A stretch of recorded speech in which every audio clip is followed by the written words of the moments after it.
مذہبی حقوق کی حفاظت کی ذمہ داری بھی اٹھائی ہے۔ تو پھول نگر کے میرے دوستو، آئیے آج آپ اور ہم اس ریاست اور اس حکومت کے ساتھ ایک سوال و جواب کر لیتے ہیں کہ آپ نے ہمیں جس معاہدے میں شریک کیا ہے، آپ نے مجھے میرے شہریت کے بدلے میں، میرے ٹیکس کے بدلے میں مجھے جو حقوق دینے ہیں، آپ ان حقوق کو دینے میں ناکام کیوں ہو گئے ہیں؟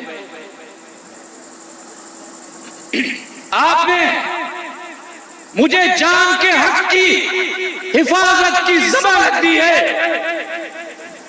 آج صوبہ خیبر پختونخوا میں ہم روڈوں پر سفر نہیں کر سکتے، آج خیبر پختونخوا میں ہم موٹر وے پر سفر نہیں کر سکتے، آج فاٹا کے عوام اپنے گھروں سے حفاظت کے ساتھ نہیں نکل سکتے، آج بلوچستان کے لوگ اپنے گھروں سے حفاظت کے ساتھ نہیں نکل سکتے، اپنے گھر واپس حفاظت کے ساتھ نہیں آ سکتے۔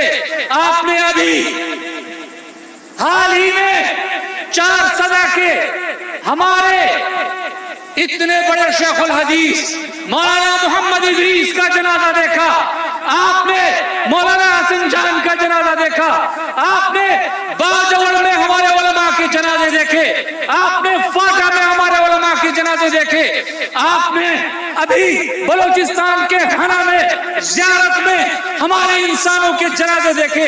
آپ بتاؤ، میرے ریاست سے سوال ہے کہ اگر آپ نے میرے جان کے حق کے تحفظ کی ضمانت دی ہے تو پھر آج میرے پاکستان کے شہریوں کے، انسانوں کے لاشیں، ان شہداء کے لاشیں ہمارے روڈوں اور پہاڑوں پر کیوں بکھرے ہوئے ہیں؟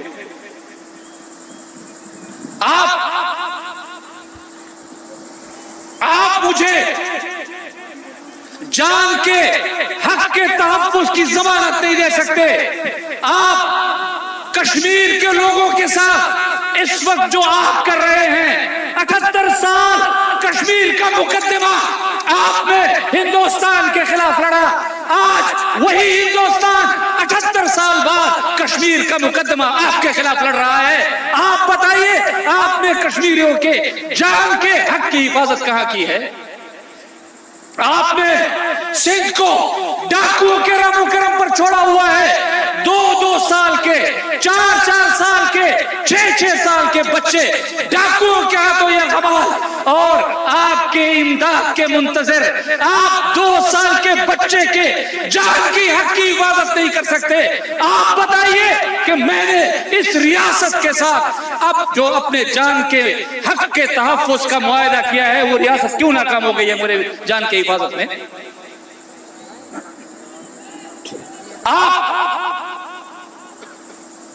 آپ نے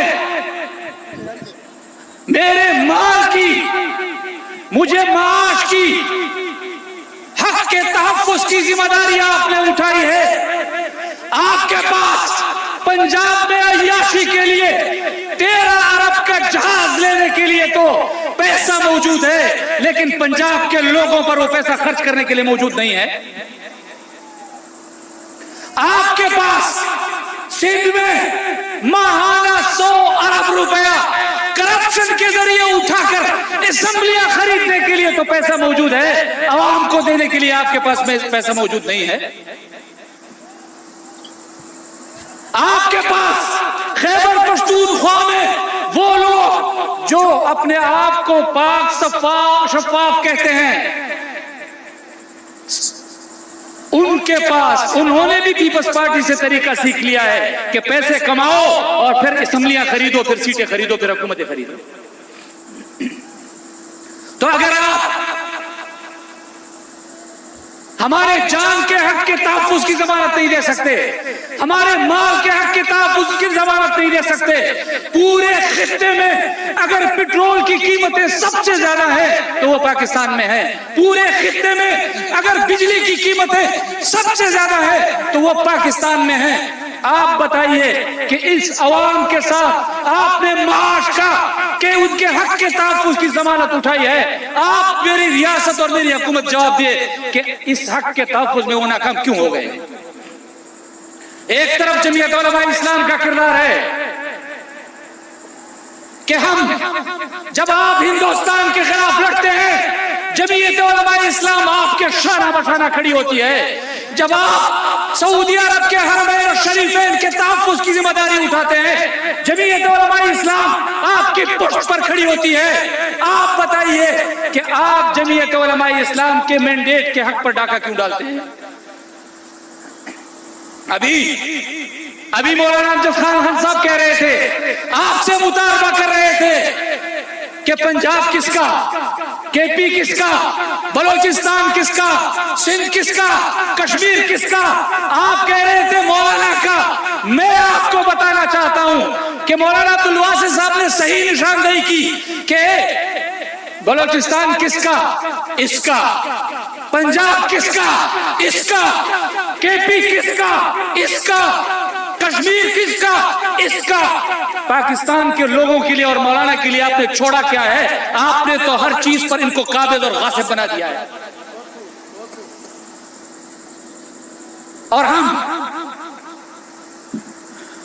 پاکستان کے آئین کے محافظ، ہم پاکستان کے جمہوریت کے محافظ، ہم پاکستان کے نظام کے محافظ، ہم پاکستان کی ریاست کے محافظ، اور اس کے باوجود جب مینڈیٹ پر ڈاکہ ڈالا جاتا ہے تو جمعیت علماء اسلام کے مینڈیٹ پر ڈاکہ ڈالا جاتا ہے.